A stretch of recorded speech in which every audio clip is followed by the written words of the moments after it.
ele traz, né, professor, uma visão um pouco diferente da maioria, né, dos filmes sobre guerra aí hoje, né, que tem na mídia aí, que ele não traz aquela romantização da guerra, né? Ele traz ali uma forma mais crua, né, de encarar a guerra, né, até a condição dos soldados ali, né? Então não é aquela visão do soldado como um herói que não sente medo, não sente dor, né? Então ele é influenciado pelo meio também, né, professor? Então tem essa pegada do filme, né, que ele não segue, vamos dizer assim, essa moda hollywoodiana, né, de trazer, né, fazer uma pegada mais propagandista, né, principalmente ali dos regimes mais um nacionalismo extremo, né.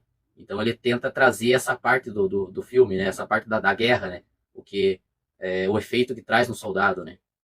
Muitas vezes as pessoas acham, né, que tá acontecendo uma guerra distante da gente aqui, mas o negócio pega preço, né? Não é fácil o negócio. Ter uma guerra é uma coisa muito complicada, né? A perda de vidas, a violência extrema que é, né? Uma coisa absurda. Pois é, e esse é um filme bem interessante, né, que ele traz um pouco, né, sobre a política, ele foca mais na parte do confronto, né, da batalha, né, e é interessante que esse filme, ele é baseado em um livro que foi escrito, né, por um ex-combatente da Primeira Guerra, então um cara que teve lá dentro, né, da trincheira, né, essa Primeira Guerra Mundial, é uma guerra de trincheiras, né, uma guerra muito, o ambiente que o soldado tá ali, né, ele é muito insalubre, né? Então ali tem é, é difícil, né? Então eles ficam presos, bem dizer, né? Praticamente ali dentro da trincheira. Eles não podem se locomover, sair muito, né? Os ganhos de território ali são bem baixos, né? Considerado uma guerra, né, mais aberta, né? Como por exemplo nos dias mais atuais e até mesmo da Segunda Guerra Mundial. Então eles avançam um pouco, então eles ficam muito dentro daquela trincheira e eles têm muito contato, né, com a própria morte, né, dos companheiros deles, tem as doenças, né, tem ali, por causa dos bombardeios, por causa, né, de todas aquelas bombas ali na região, né, principalmente entre as duas trincheiras, né, dos dois inimigos, vamos dizer, entre aspas, né, a gente já pode abordar mais para frente esse termo inimigo, né, ele é um pouco relativo, é, mas essa terra entre as duas trincheiras ali, que é conhecida, né, como a terra de ninguém, é, ela, por conta das bombas, né, por conta das granadas ali, dos morteiros, ela acaba danificando, né, tendo a capacidade de drenagem da água danificada, né? Então, quando chove muito, aquela água escorre tudo dentro da trincheira. Então, daí isso aí ocasiona doenças, né, e é, há relatos ali, né, de ratos convivendo junto com os soldados, né, os soldados que morrem dentro da trincheira, eles não têm a condição de tirar os soldados dali, né, porque se eles se exporem, né, o adversário deles vai acabar atingindo eles, né? Então é um ambiente que não é o perigo ali, não é só o perigo da morte, né, da guerra em si mesmo, de levar um tiro ali ou ser atingido por um morteiro, mas é o próprio perigo, vamos dizer assim, o próprio dano psicológico, né, dos soldados. Eles estão ali, direto ali, né, às vezes ficam ali semanas, meses ali dentro daquela trincheira, né, dentro daquele local, com todas aquelas condições dele. E o filme, ele retrata bem essa parte, né, e ele traz, né, a condição do soldado, né, que E eles, como tu falaste ali, né? Eles são jovens, são, né, gurizada ali, e aí eles entram no discurso, né, da liderança ali, que tem que motivar eles para ir para a guerra. E eles todos, né, aparecem no início ali entusiasmado, feliz ali, que vão participar, vão lutar na guerra, vão defender o seu país, né, aquela euforia, né, inicial, e estão tudo alegre ali, que vão participar, né, de um grupo, e todos juntos, amigos ali, companheiros. E aí, quando se depara no primeiro embate ali, já vê que muda completamente, né, esta condição que eles tinham, né, de euforia, acaba assustando, né, o soldado, apavorando ele. Na verdade, ele fica com uma condição psicológica, que nem falaste ali, muito abalada, né? É algo surreal, assim, é algo que a pessoa pode até ter um surto ali, porque a violência é tamanha a violência que acaba gerando toda uma condição extrema ali psicológica, né? Então ele se assusta vendo as pessoas sendo atingidas ali do lado, pessoas morrendo e vai para um lado e vai para o outro, onde tu olha tem um cadáver ali do teu lado, né? E que nem tu falaste ali, o ambiente hostil, né? A lama, a chuva, é ratos, é o bombardeio. E eu lembro de uma cena ali que passava os tanques em cima da trincheira ali, e ali às vezes alguns eram esmagados. E eu achei legal também como ele mostra, né, a trincheira, porque os materiais que eu tenho sobre a trincheira não são bem visíveis, assim, para a gente poder ter uma noção da profundidade que é uma trincheira, de como é construído uma trincheira. Muitas vezes o aluno não tem essa noção, né? A gente falando, muitas vezes não, a gente não consegue transmitir como seria na real ali uma trincheira, né? E o filme mostra bastante isso, e aí dá para ter uma noção mais aprofundada de como funcionava essa questão das trincheiras, né? Da profundidade, da largura, né? Para tu ver como é que era a movimentação ali dos soldados. E até tinha também uma parte ali que eles mostraram de um bunker, né? Onde eles podiam se esconder um pouquinho mais, tentando se proteger um pouquinho mais, mas não era algo tão seguro também, porque Então, esse contexto, para a gente entender, né, que o senhor estava trazendo aí antes, o que antecedeu essa guerra, né, os movimentos, o nacionalismo, né, o próprio revanchismo, né, entre ali, principalmente ali, está ali no centro da Europa, França e Alemanha, né, sempre foram rivais históricas, né, mesmo antes de termos aí, vamos dizer assim, a unidade nacional da França, da Alemanha, né, como um país mesmo, propriamente unificado. Então teve muito esse revanchismo, e com esse revanchismo veio muito um nacionalismo extremo, né, nos países ali, que acabou, né, aumentando nessas tensões ali, para, vamos dizer assim, madurar essa Primeira Guerra Mundial, né, também o contexto da própria Revolução Industrial, né, que a Alemanha começou ali a se tornar uma potência industrial, também tem tudo, são vários fatores, né, que ocorreram. E esse filme, né, com o livro junto, ele traz muito um discurso de pacifismo, né? Tipo, não, a guerra é ruim, né? Ele apresenta os soldados não como heróis, como o nacionalismo ali, a gente tá falando de 32, né, 33 aí, a ascensão ali do regime do Terceiro Reich ali, alemão, né, o cara do bigode subiu ao poder ali, né, em 33. Então, essa turma não queria pacifismo, né? Eles queriam descer a porrada mesmo. Eles não tinham conversa, né? Então, imagina, esse cara teve sucesso, né, nesse livro, e depois o filme, um discurso de pacifismo, bem nesse contexto da ascensão, né, do nazismo na Alemanha. Então, imagina, gerou um problema muito grande para ele. Então, o filme e o livro, eles provocaram a ira dos nacionalistas alemães, né, então ali do regime do Terceiro Reich alemão, por causa do pacifismo.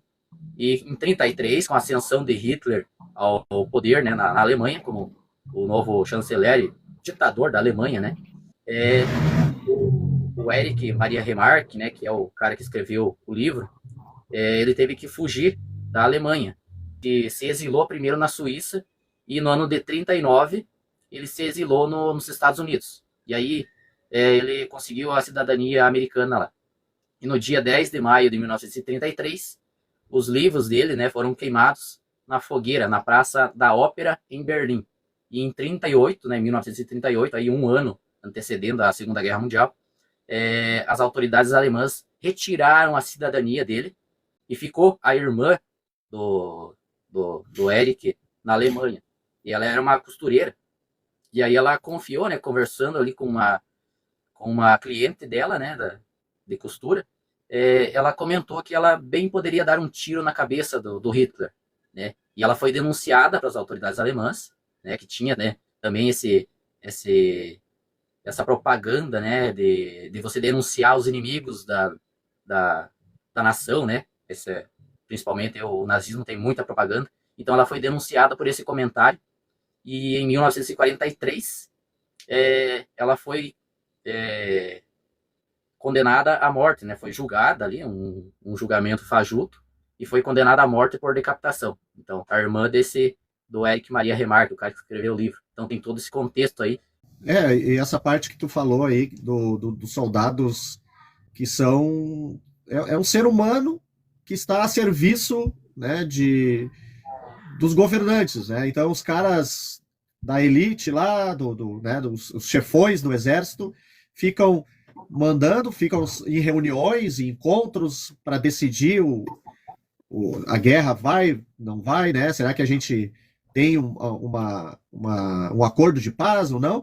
Enquanto isso, os soldados estão lá sofrendo, vivendo, né, situações bem críticas na vida deles ali, e ficam na mão dos chefões lá, né? Ficam na mão dos caras que decidem, ó, vamos parar agora a guerra, não, vamos continuar. E aí, né, tem toda essa situação política, que nem tu falaste, né? A gente estava conversando antes ali sobre as decisões, né? Que muitos queriam prolongar a guerra, outros queriam já parar um pouco, né, com o conflito. E aí, como é que fica como é que ficam os soldados? Aqueles que estão lá no campo de batalha ficam à mercê desses líderes aí, dessas decisões desses líderes, e eles estão lá sofrendo, esperando a guerra acabar. Enquanto isso, não podem, né, baixar a cabeça, não podem sentar, não pode se acomodar, tem que estar sempre pronto para a guerra, sempre pronto para o ataque e para a defesa também. E aí, então, é uma situação difícil, essa condição dos soldados, né, na guerra, que ficam na mão dos líderes ali. E aí, como tu falaste, né, bom, os caras estão lá com a esperança de ir para a guerra, de lutar na guerra, de ser um herói da nação, tem todo aquele discurso. E aí, quando chega lá, vê que não é bem assim, né? Que tu pode não ficar vivo, né? A morte está ali próxima de ti, a qualquer momento tu pode sofrer um ataque de um inimigo, tu pode morrer a qualquer instante, né? E aí, quando a gente falaste ali dessa questão, né? Eles ficam confusos, né? O que eu estou fazendo aqui? Será que eu tomei a decisão certa, né? De participar dessa guerra, de participar desse conflito? Será que eu não deveria, né? Não ter participado, ter ficado, né? Numa condição longe desse conflito, né? Então, o sofrimento do soldado, né, que é um ser humano, que é uma pessoa que sofre psicologicamente, que vê ali os amigos sendo mortos e todas as pessoas que ele tem contato ali, vendo a violência extrema de um lado para o outro, e acaba então, né, assustado, né, com todos os acontecimentos ali, e ele vai se mantendo vivo ali, né?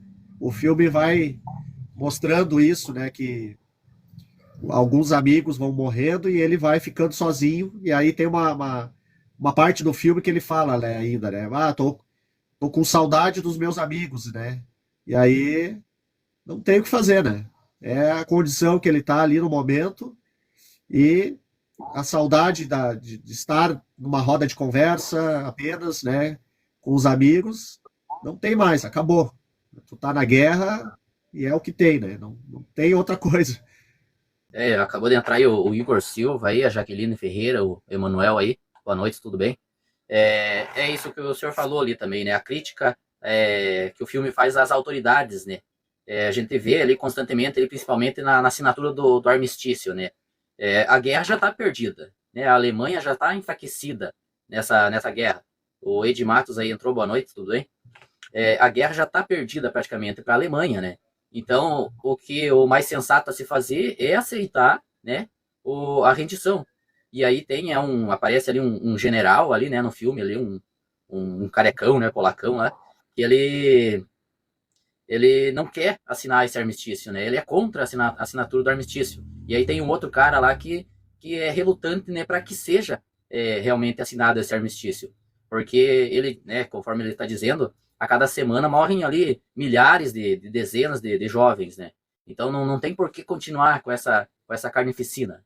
E aí o filme é feliz, né, em mostrar também o contraste do soldado para, vamos dizer assim, para as autoridades ali, né? Mostra ali o soldado ali em uma cena lá na trincheira, no meio do barro, no meio da lama, comendo um pão ali que vai saber quantos dias, né? Já tá feito lá, tá seco, já tá bolorado, sem, muitas vezes com fome, frio, e, e aí na outra cena mostra lá o general lá na mesa dele, só ele mais um lá, jantando, tendo uma variedade grande de pratos ali, né? Ele comendo, tomando o vinho dele, bem de boa. Tem um cara, um mordomo vem servir ele, né? Ele tá de boa ali. Ele olha lá pela janela dele, lá na frente, né? O fronte lá, Isso. fumaça e bomba, tiro. É. E ele tá de boa. Ele não quer que a guerra acabe, mas ele não tá lá, né? Ele olha só, ele tá na segurança dele. Ele quer que a guerra continue, mas ele não percebe, né? Então o filme faz esse contraste, né, entre os dois. Então o soldado, ele é uma marionete apenas, né? Apenas um. Eles Isso. estão brincando, né, de jogo, né? Parece que estão jogando o War, né? Um jogo ali. Cada um movimenta uma peça de xadrez ali. E é isso, para eles é uma diversão, né? E os soldados ali tomando água suja, né? Aparece ali uma parte. E outra coisa interessante que eu achei também, que a questão da tecnologia da guerra, né? A gente fala muito quando trabalha a Primeira Guerra Mundial, como a tecnologia ela foi sendo alterada, né, ao longo dos anos. E uma técnica que é próprio da Primeira Guerra Mundial e que aparece muito nos livros e tal, só que eu achei bem interessante eles mostrar isso, que é o lança-chamas, aquele lança-chamas, né, que aparece bem direitinho ali. Eu achei bem interessante aquela parte ali, porque outras guerras não tiveram isso, né? E depois também foi abandonado esse tipo de armas, assim, esse tipo né, de ataque, assim, porque vieram outros, né? Outras tecnologias e tal. E aí aparece eles também usando máscara, que é uma coisa também que até então, né, os caras precisavam se proteger para a questão da arma, das armas químicas também.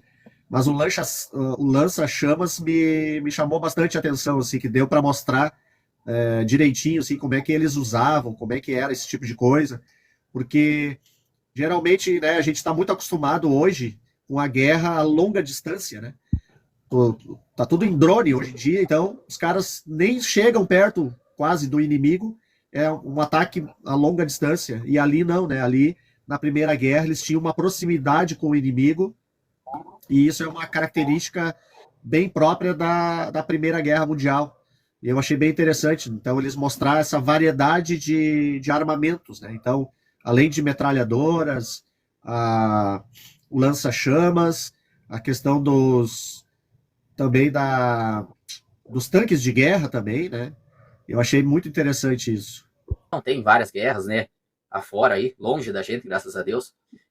Mas a gente não consegue imaginar hoje uma guerra com a tecnologia atual, né? A tecnologia bélica, uma guerra como era essa primeira guerra de trincheiras, né? Porque eles ficavam próximos, né? Depende os pontos ali entre trincheiras ali chegavam de até 100 metros, 150 metros de distância uma da outra, né? Ali não ficava muito longe, então você conseguia ver, né, a trincheira do teu inimigo ali. Então é uma guerra muito perto, né? Muito corpo a corpo, né? E essa parte das máscaras também, né? Foi uma invenção, né? Como o senhor falou, a invenção da Primeira Guerra, né? Que veio. Primeiro eles começaram, né? Quando começaram aí os ataques, né? Principalmente aí o gás mostarda aí, eles começaram a improvisar nessas máscaras aí, com panos, né? Um pedaço de roupa ali para não respirar esse gás. Depois, né? Que a indústria começou a se mobilizar também, né? E, e aí acabou produzindo, né? Em alta escala, né? Em larga escala aí essas máscaras aí. O Cardoso acabou de entrar aí na live, tudo bem? Boa noite. É, e o lança-chamas também, né? Uma, uma, uma tática, né, de guerra também exclusiva aí da Primeira Guerra Mundial. Então esse filme é muito feliz em fazer isso, né? Ele não, ele não se... A gente sente, né, realmente que ele está naquele tempo dele mesmo, né? Ele não comete anacronismos ali, né? Como muitos filmes, às vezes, ali, principalmente da história, é um problema, né? Você assistir filmes ali com conteúdos de história, porque muitas vezes eles cometem muitos anacronismos ali e enchem muita linguiça, vamos dizer assim, né? Nos conteúdos. E nesse filme, não, ele é realmente cru, né? Ele é cruel, ele é um filme bem pesado, mas ele é realmente o que é a guerra, o que foi aquela guerra, né? Então a vida na trincheira ali, tudo mais. Então ele é um filme muito interessante. E daí eu achei bem interessante uma questão assim que é a guerra, e ele não mostra muito cenas fora, né? É a guerra. O foco é o ambiente da guerra. Então, às vezes, a câmera, né, vai se afastando assim e mostra todo aquele campo de batalha, pessoas mortas por tudo que é lado, um ambiente, né, cheio de lama, sujo, um ambiente difícil, né, de lidar. E às vezes eles têm que se deslocar de um lado para o outro e a bala pegando, né? E eles tendo que se livrar, tendo que se esconder. Como eu estava falando ali, né? O ambiente da guerra. Ele mostra todo aquele campo de batalha em longa distância, assim, tu consegue ver lá adiante, lá que a guerra está acontecendo e pessoas mortas por todo quanto é lado, é lama, é trincheira, é ataque de um lado e para o outro. Então, o filme mostra bastante esse foco dele mesmo, que é o conflito, é a guerra, é onde o soldado está, que é para a pessoa que está assistindo ter a noção, né, real do que é uma guerra. Né? Então, eu, há tempos atrás ali eu comentei, né, sobre um filme da Segunda Guerra Mundial ali, que era o Pearl Harbor, né? E era um filme bem de sessão da tarde, assim, um filme bem, apesar de mostrar algumas cenas de guerra, mas nada comparado a este, né? O Nada de Novo no Front é sensacional esse filme, é muito bom mesmo. E como eu falei, né, sobre a Primeira Guerra, quase a gente não encontra muito materiais, né? O foco maior é a Segunda Guerra, a produção de livros e de filmes, né? Aparece muito mais sobre a Segunda Guerra do que propriamente dito a primeira, né? Então isso eu achei bem interessante, que é um material rico, assim, um material muito bom para mostrar para os alunos, né? Talvez alguma parte, porque o filme ele é bem longo, né? Ontem mesmo eu estava assistindo ele e aí chegou um ponto que eu tive que passar um pouquinho para, senão eu não ia conseguir terminar ele. É um filme bem longo, né? Mas mesmo sendo longo, ele não é um filme chato. Ele te prende, né? Porque tu quer saber o que vai acontecer ali logo, quais são as mudanças, né? No cenário, o que vai ter de alguma resolução sobre o conflito, né? Então é um filme que te prende do início ao fim, né? Ele é um título muito, que nem o senhor falou, né? Não tem muita gente, não tem muito, não dispõe de muito conteúdo sobre a Primeira Guerra Mundial. O foco é a Segunda, né? Até se você fazer um conteúdo, né, sobre Primeira Guerra Mundial e sobre Segunda, vai ser as pessoas vão procurar mais da Segunda Guerra, né? Mas ele é um filme bem fiel, né? Tem um outro título também, eu não cheguei a assistir, não, mas pelo que eu vi, algumas análises ali. Ele é um filme muito bom também. 1917. Também esse conta Ah, sim. sobre a Primeira Guerra também. Eu não cheguei a assistir. Mas também acho que é um filme muito bom. É, mas tem essa pegada, né, do filme que ele não tenta romantizar. Ele traz a realidade, né, do, do conflito. Tem até um trecho, né, que eu falei do livro, né? Eu acabei baixando, acho que ontem, o livro, achei ali no PDF para baixar. E aí eu li só um pedacinho, só não tive tempo. Mas já logo no começo na introdução do livro, ele tem uma frase que ele diz assim, um textinho já, né? Então ele diz assim, abre aspas, este livro não pretende ser um líbelo, nem uma confissão, e menos ainda uma aventura, pois a morte não é uma aventura para aqueles que se deram face a face com ela. Apenas procura mostrar o que foi uma geração de homens que, mesmo tendo escapado às granadas, foram destruídos pela guerra. Fecha aspas. Então, o livro ele começa com esse dizer já. Então, ele diz: olha, esse livro aqui ele não é uma confissão, uma aventura pela guerra, porque quem esteve, né, de frente a frente com a morte sabe que ela não é uma aventura. E ele mostra, né, então ele diz ali: apenas procura mostrar o que foi uma geração de homens que, mesmo tendo escapado das granadas, foram destruídos pela guerra. Então, mesmo aqueles que saíram, né, da guerra com vida, acabaram depois, né, levando para o resto da vida aí traumas, né, psicológicos aí sobre essa guerra. A gente sabe, né, tem muito conteúdo aí, muita coisa na internet para pesquisar também o tal do trauma, né, dos soldados. Então, muitos soldados ali acabaram, tipo, voltando de um jeito que, que não eram, né, antes da guerra. Então, existe o antes e o depois da guerra. Existe até uma foto ali, eu acho que isso já do Império do, da União Soviética, eu acho que já na Segunda Guerra, mas também serve só a título de comparação. Uma foto ali de um rapaz jovem, novo ali, né, um rapazote, que foi para a guerra. Eu acho que ele ficou lá, acho que um ano e pouco, 2 anos na guerra.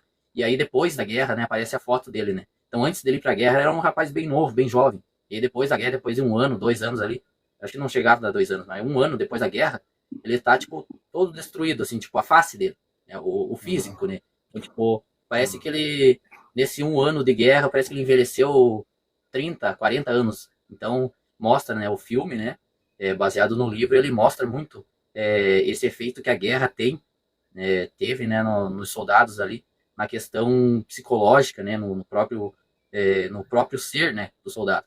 Que eles voltam de novo, eles não sabem, né, o que eles vão fazer. Tem uma citação do livro aqui essa eu não li, né, porque é um pouquinho, não é tão extenso o livro, mas eu não tive tempo, achei ontem, mas eu busquei aqui umas citações aqui, e aí algumas frases do livro, né, que ele diz, né, sobre a volta dos soldados ali, né, depois da guerra. Então daí ele diz, ali tem uma frase, né, um trecho do livro, que ele diz: não somos mais soldados, somos bichos e nada mais. Lutar, mastigar, engolir, dormir e matar. A guerra se fez o nosso ofício. E aí tem uma outra frase, né, que ele diz: o que nos espera depois da guerra? A vida não poderá ter mais interesse para nós. O que restará da nossa juventude, senão a lembrança de ter sido um longo e inútil martírio, né? Então ele diz: ó, o que vai ser de nós depois da guerra? O que acabou, né, pra gente? Olha, a gente não olha, ele diz: não somos mais soldados, né, aqui ainda durante a guerra. Somos bichos, né? Então, aquela humanidade, né, do ser humano, eles acabam perdendo na guerra, né? O filme denuncia, na verdade, os horrores da guerra, né? Ele faz uma denúncia, ó, a guerra é isso aí, é uma visão bem nua e crua, e mostra também essa perda da inocência deles, né? Então, os caras estavam lá, felizes, mas o aspecto, né, a fisionomia do soldado jovem é o tempo todo assustado, né? Se tu lembrar ali no início, a galera tudo festejando que ia para a guerra e tal. Agora inicia o filme, do início ao fim, a fisionomia dele é uma fisionomia de uma pessoa assustada, abalada, uma pessoa que não é mais a mesma, né? Não tem como ser aquela pessoa que ele era anteriormente, né? Então isso é uma coisa bem impactante. É um trauma que talvez seja irreversível, né? Para muitos não conseguem voltar à normalidade como era antes, né? A vida deles. E eu achei também interessante uma parte ali que fala dos dois soldados ali, quando está no fim já do filme, da guerra, né? Na verdade. E aí eles começam a ter uma resenha ali, uma conversa entre eles. Ah, o que tu vai fazer no Natal, né? O que tu vai, como é que vai ser o teu Natal? Daí o cara diz: ah, tá longe aí do Natal. Daí o outro diz: não, tá perto, tá logo aí o Natal. Natal sem criança não é um Natal, né? Tem que ter criança e tal. Então eles começam a planejar o futuro deles ali logo depois da guerra.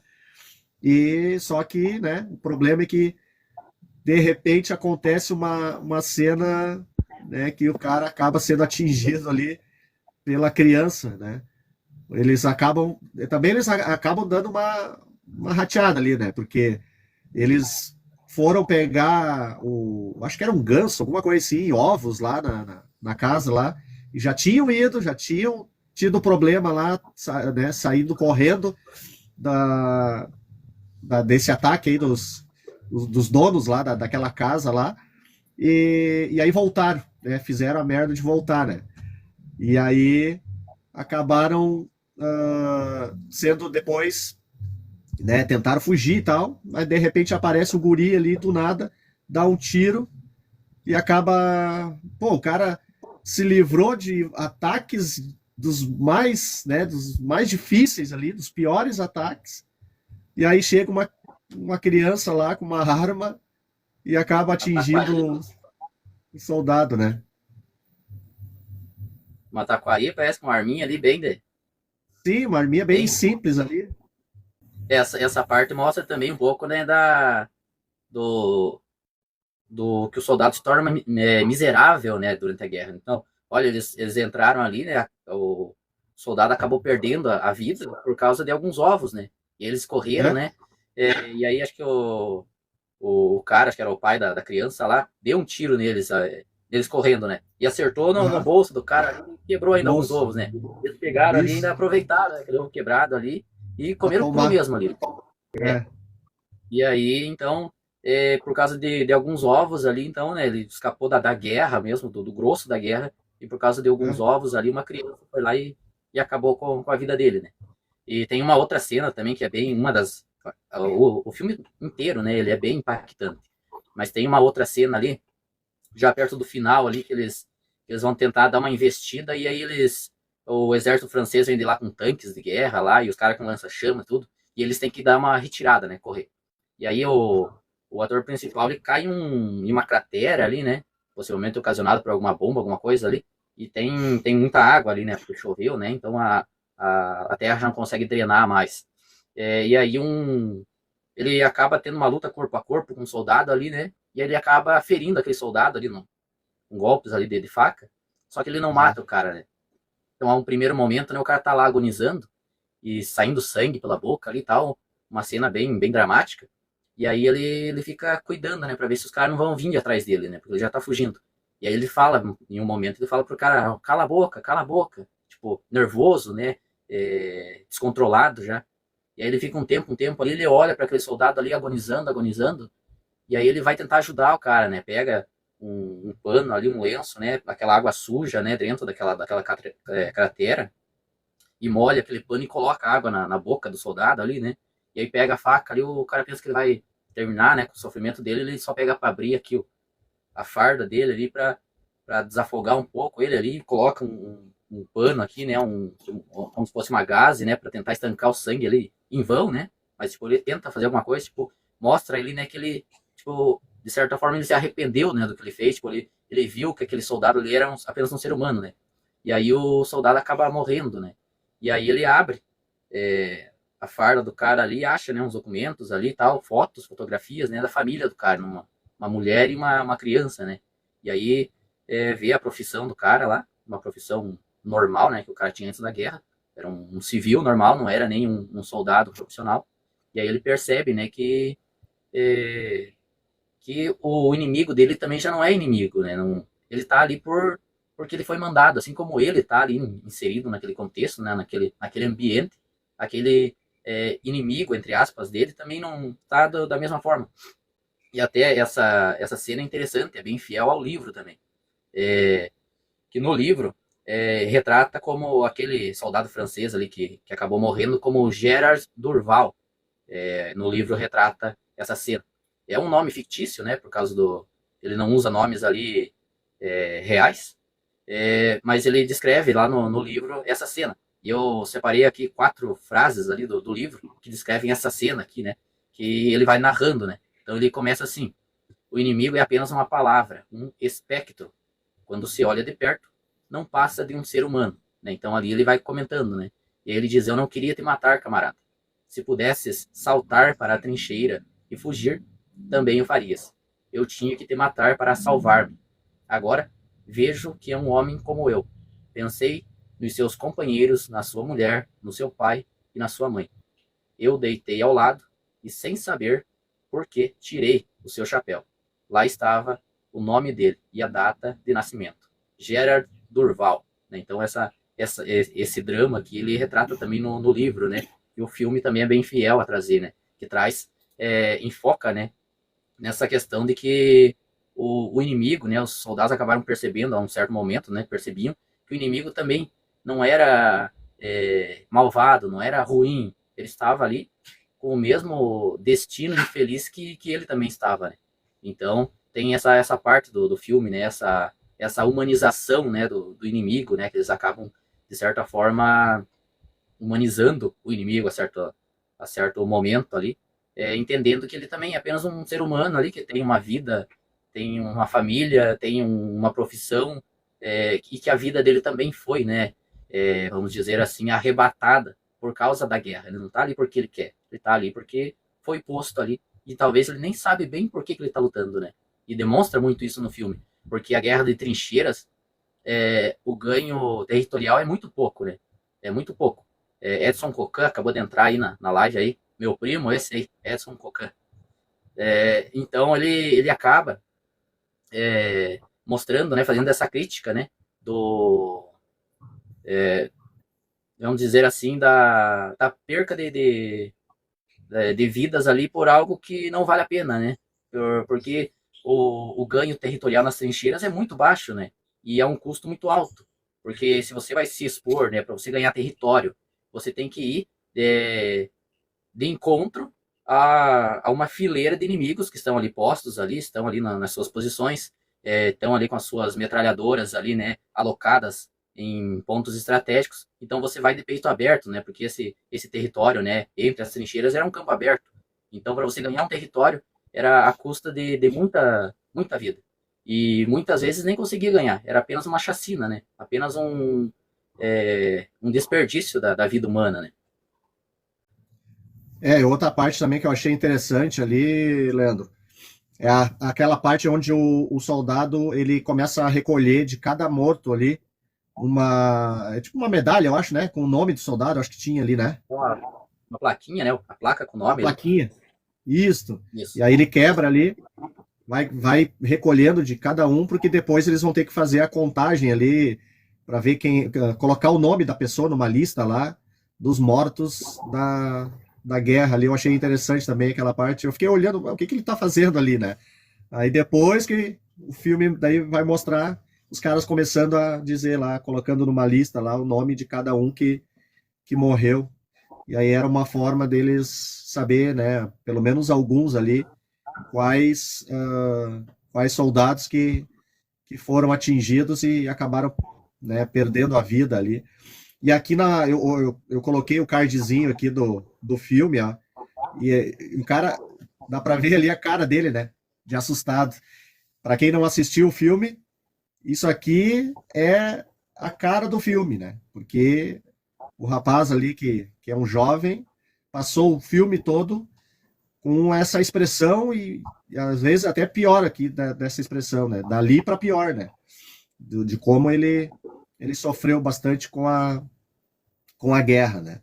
E aí longe da família, longe dos amigos, vivendo numa condição extrema ali de dificuldade e era o que estava posto ali para ele, ele não tinha mais o que fazer, né?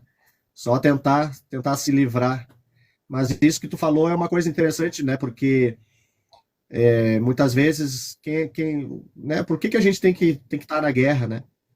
No meio de um monte de gente lá que tem a sua família, tem a sua vida, né? Lá mostrava lá esses dois últimos ali que estavam conversando, que esse que foi morto até, o cara falou, né? Ah, eu sou sapateiro, né? Ele falava, né? Eu sou sapateiro, tu vai estudar, tu vai ir para a faculdade, tu tem uma outra vida, né? E aí eles não sabiam se depois da guerra eles iam continuar se encontrando ali e tal, então eles estavam fazendo aquela conversa, né? Projetando uma vida após a guerra. E como tu falaste ali, né? O inimigo não é uma pessoa má, ela só está ali a serviço de lideranças, né? Do governo, e aí tem que seguir as determinações ali da chefia e não tem, né? Não tem muito o que fazer, né? Mas são marionetes manipulados ali pelos governantes que estão lá para decidir o rumo da guerra e, consequentemente, decidir o rumo da vida dos soldados também e da família, né? Dos soldados, né? Então é uma Isso. condição assim, bem, bem importante isso. Ali acabou citando ali as plaquinhas, né, que os caras estão fazendo a contagem.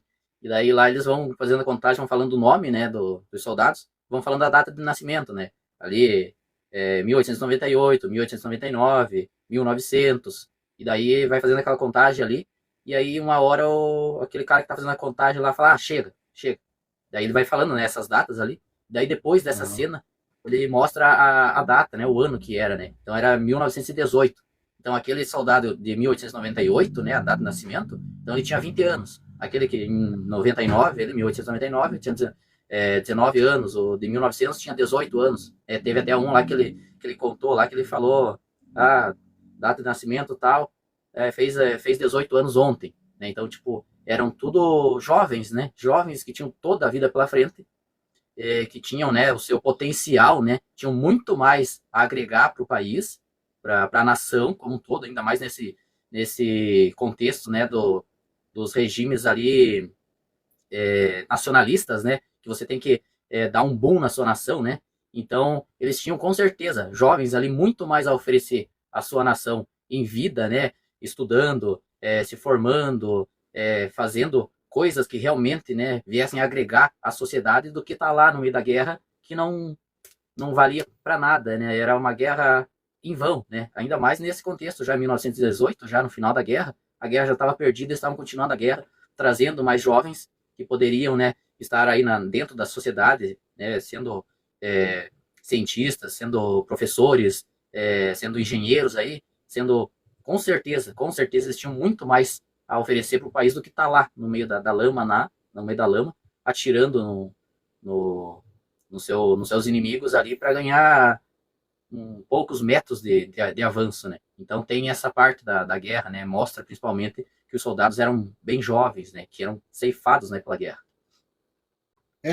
Eu até vejo, falando ó, de uma questão assim, né, no Brasil aqui, 18 anos, tu tem que ir lá se alistar. E eu lembro da minha época, quando eu fui me alistar, eu estava fazendo o ensino médio, eu estava no curso técnico de mecânica industrial, eu fiz. E aí o rapaz lá, né, eu me alistei na aeronáutica, e aí ele perguntou, né, o que que eu fazia e tal, o que que tu estava fazendo. Daí eu falei, olha, eu sou estudante, eu estudo no curso técnico lá, fazendo, né, esse trabalho aí procurando me formar, né, para ser um técnico em mecânica industrial e tal. E aí ele falou, não, cara, tu tem que seguir teus estudos aí, eu acho que tu tá bem encaminhado, né? Então, tu já tem um projeto de vida, vamos dizer assim, né? E ele me dispensou, né, devido em parte a isso, né? Eu já está com um projeto de vida alinhado ali, com um futuro na área, né, da educação, assim, né, na área de pesquisa, na área. Depois eu ia trabalhar lá na indústria também, né? Então ele viu que eu já estava num caminho, né, nesse caminho, então não tinha por que ficar comigo ali. Eu ia perder um ano ali e depois ia ter que voltar aos estudos, né? Ter essa vacância aí na minha formação como estudante, né? Então, isso, de certa forma, também me ajudou a não entrar para a aeronáutica naquele momento que eu não queria, porque ia me prejudicar nos meus estudos, né? Então, que nem tu falou, acho que foi uma fala bem importante. Eles tinham muito mais a contribuir para o país deles, né? No campo da pesquisa, no campo do trabalho, né? Desenvolvendo a sua vida normalmente ali, eles iam ter muito mais vantagens ali na sua vida diária do que participando, né, dessa guerra que não tinha um sentido, né, não levou a lugar nenhum, né? É apenas um desperdício, né, de ainda mais nesse contexto, né, que a gente fala aí, a guerra começou em 1914, né? Então a gente tem esse contexto, né, anterior, né, o antecessor à guerra da Revolução Industrial, né? Então os países ali, a Alemanha estava se tornando já tinha, né, se tornado nesse período aí uma potência que estava fazendo páreo aí já a Inglaterra, né, principalmente na produção do aço, né, principalmente ali com as regiões de Alsácia e Lorena, né, que foi, olha, então, se eles tivessem investido esses jovens, né, na indústria, né, claro que a gente sabe que no começo ali, a indústria ali eram condições também severas ali e tal, né, mas com o tempo vai melhorando as coisas, né, então se eles tivessem investido esse pessoal na indústria, no campo da pesquisa, no desenvolvimento de técnicas para produzir outros produtos, então seria muito mais vantajoso do que eles entrarem em uma guerra. E no caso da Alemanha ainda, eles acabaram perdendo, né? Perderam muita coisa. E ainda o próprio a própria região, né, de Alsácia e Lorena, que era muito importante para a Alemanha, né, na época, por causa do carvão e por causa do ferro, eles perderam no final da Primeira Guerra, e ainda tiveram que pagar, né, os danos da guerra por toda a Europa, pagaram várias multas ali, tiveram danos também no próprio exército, né, foi limitado, a marinha, se eu não me engano, foi destruída também, né, então Aham. teve tudo isso. Então, se eles tivessem investido, né, deixado de lado, né, já estavam, né, com uma região boa ali para para industrialização, né?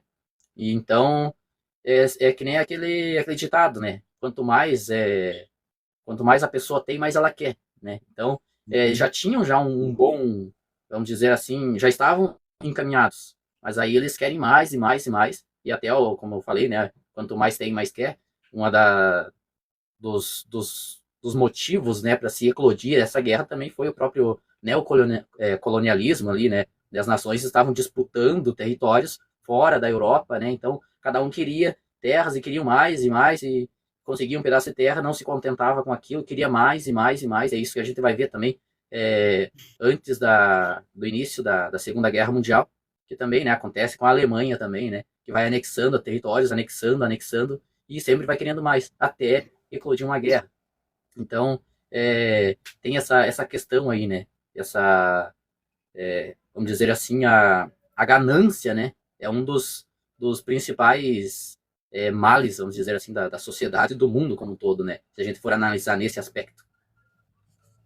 E o Tratado de Versalhes depois, né, abalou, a Alemanha ficou prejudicada nesse sentido de que teve que indenizar os vencedores, devolver terras conquistadas na guerra, também ter um limite, que nem tu falaste ali, um limite de investimento na área militar também.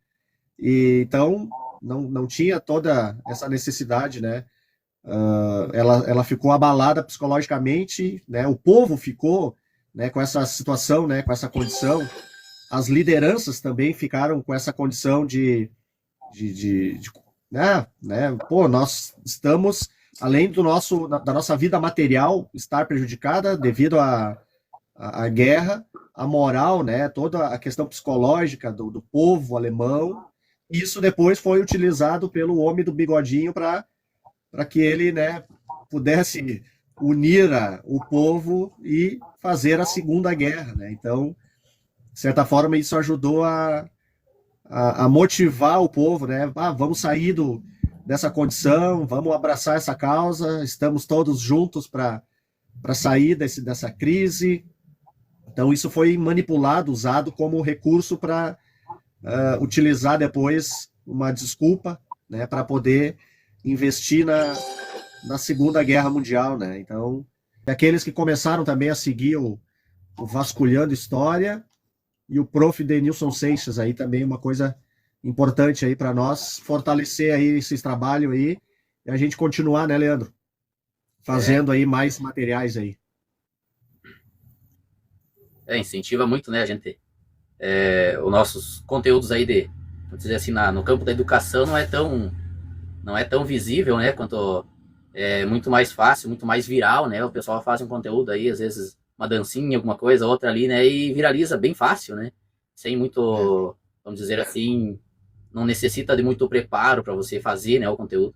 E o nosso conteúdo aí, que é da educação aí, não querendo vender o próprio peixe, né? Mas justificando aí, né? Mas geralmente precisa de um certo preparo, ele se preparar o conteúdo, né? Dar uma revisada ali e tal, e daí depois editar alguma coisa ali, então demora, né? Então, todo o incentivo aí o pessoal curtir, seguir aí, comentar, acompanhar aí é muito importante pra gente, né? Não, nosso trabalho, né, não é tão simples assim, é uma coisa que a gente precisa, né, além de fazer a live, abrir a live, não é simplesmente abrir, né? A gente tem todo um preparo, todo um estudo antes, uma revisão, né? Então a gente vem buscando fazer um trabalho de valor, assim, né? Um trabalho correto, um trabalho que a gente busca fontes seguras também para a gente poder desenvolver esse trabalho, né? Não é uma coisa de qualquer lugar que a gente vai pesquisar, a gente cuida bastante isso, né? Fazendo pesquisas em locais, ambientes seguros, né? Trazendo autores de livros, né? E autores importantes também para que a gente possa sempre trazer algo dentro, né, do mais correto possível, né, também, né. Então isso é uma coisa importante, não é qualquer trabalho, uma coisa que a gente procura fazer e dar valor para que as pessoas então possam ter um conteúdo bom, né? Não é qualquer conteúdo. A gente procura trabalhar em cima disso para que aquelas pessoas que queiram, né, estar presente na live tenham um material de qualidade, né, Leandro? A gente tem que procurar, né? Principalmente, aí, o senhor falou das fontes aí. Não pode ser fontes da minha cabeça, não, né? Tem que ser fontes aí, pesquisar, né? E principalmente os autores, né? E os contextos aí. Cada contexto, cada assunto da história aí tem seus especialistas, né? Não existe apenas um especialista sobre toda a história, né? Porque é um vasto campo, né? De abrangência. Então, cada setor aí, Idade Média, esse período aqui, né, entre as guerras, aí, por exemplo, Idade Antiga, então cada setor aí ele tem, né, seus especialistas, né, então que a gente tem que ver, né, a veracidade, né, do trabalho do pessoal, a pesquisa, né, e buscar se basear nessas fontes, né, nesses alicerces aí, né, que sejam confiáveis, né, então não é só abrir a internet ali, alguma coisa ali, procurar, a primeira coisa que você vê já ia anotando, né? Então você tem que ter esse critério, né, de busca e de confirmação, né? E geralmente, né, procurar em mais de uma fonte, né? Você tem que comparar as fontes, né? Comparar ali é, diversos autores ali para ver o que bate, né? O que é real, o que não é real, né? Então, o que é o certo, o que às vezes vem enviesado, né? Muitas vezes por uma ideologia política, né? A gente tem muito hoje, infelizmente, aí no nosso cenário contemporâneo aí, né, a gente tem uma polarização muito grande, né? Então tudo vira política, né? Então a gente tem que cuidar ao máximo para separar isso, né? E trazer um conteúdo mais genuíno possível, né?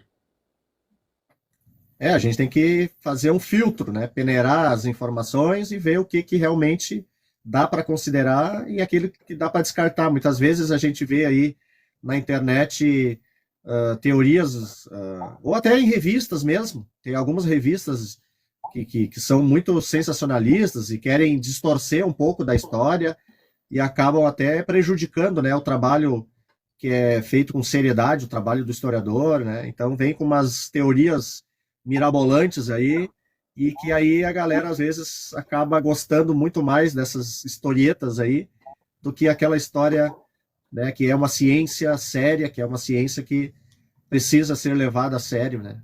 Eu gostaria de citar já, né, já que a gente está nessa, o senhor citou revistas aí, né, então jornalismo e tal aí, né, citar mais uma vez aí o Raul Seixas, né, tem uma música, né, que ele diz lá que ele não precisa ler jornais, né, mentir sozinho eu sou capaz. Então, hoje em É. dia tá difícil, né? Realmente a gente o, principalmente, né, na mídia, né, então a gente tem que se basear realmente em fontes que sejam de autores que sejam, vamos dizer assim, que sejam consagrados, né, não apenas ali, o pessoal vai lá, enviesado todo, faz um conteúdo lá e acaba, né, moldando a história, né.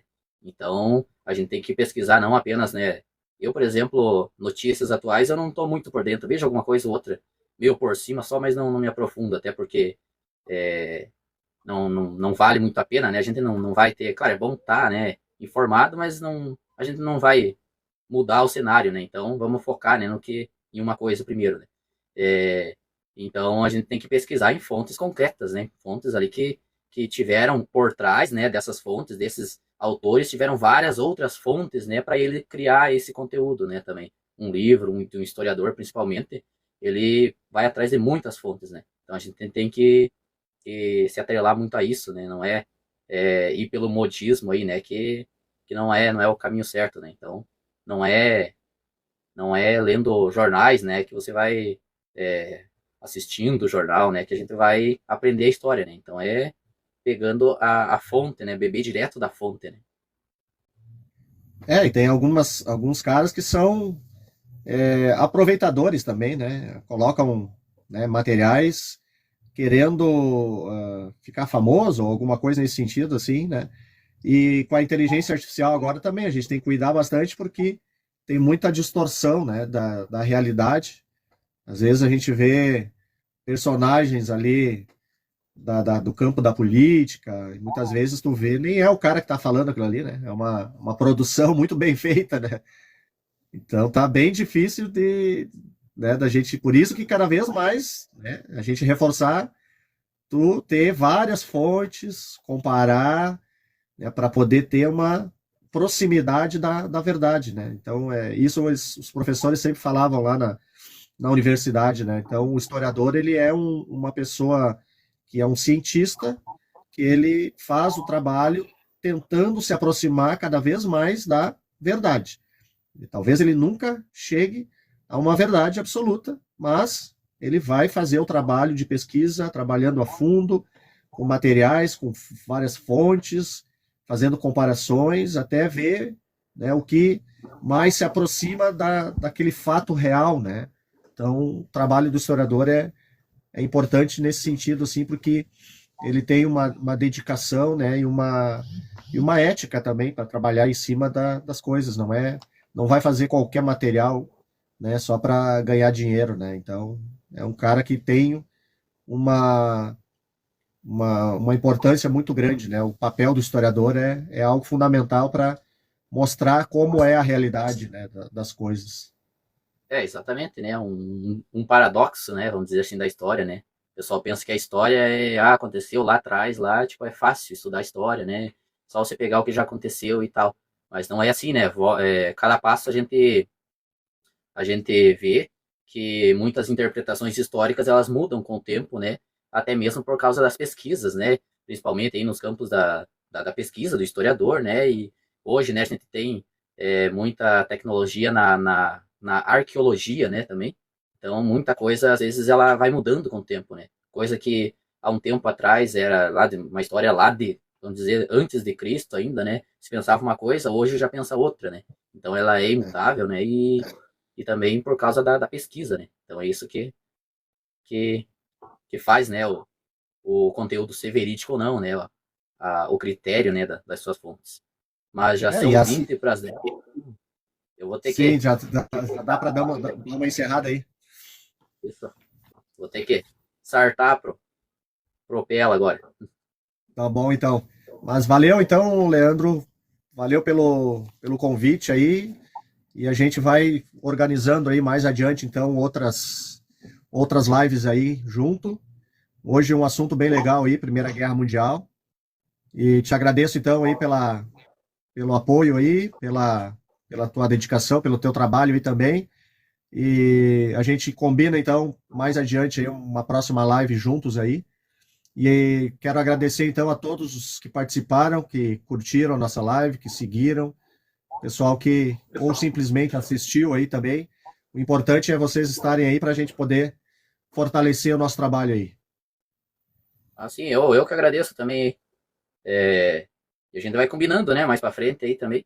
É, perguntar aí pro pessoal, às vezes, se eles têm alguma sugestão, né, na área dos filmes aí, né, também da história e sobre a história aí, ou outro campo, né, da história também, de estudo, né, pra gente fazer análise aí, conversar, o pessoal também, né, os seus comentários aí que o pessoal entra na sua live, para mim não aparece aqui, sabe, então eu não tenho eu acho que Sim. os que comentam na minha live também não aparecem para você aí, mas É, é bom também o pessoal também participar, né, comentar aí também, e a gente vai vai acrescentando, né, conhecimento aí, né. Acabou de entrar o Jaderson Mendes aqui agora, já no final da nossa live aqui. O Jaderson também trabalha comigo lá. Um abraço aí pro Jader aí. Mas é isso aí. Então vamos combinando aí outros é temas aí isso, mais pra frente, vamos conversando, né, nos bastidores aí e vamos se concordando. é isso aí, então. Então, uma boa noite aí, um bom trabalho para ti aí. Então, boa noite, até mais. Valeu. Até mais. Tchau, tchau.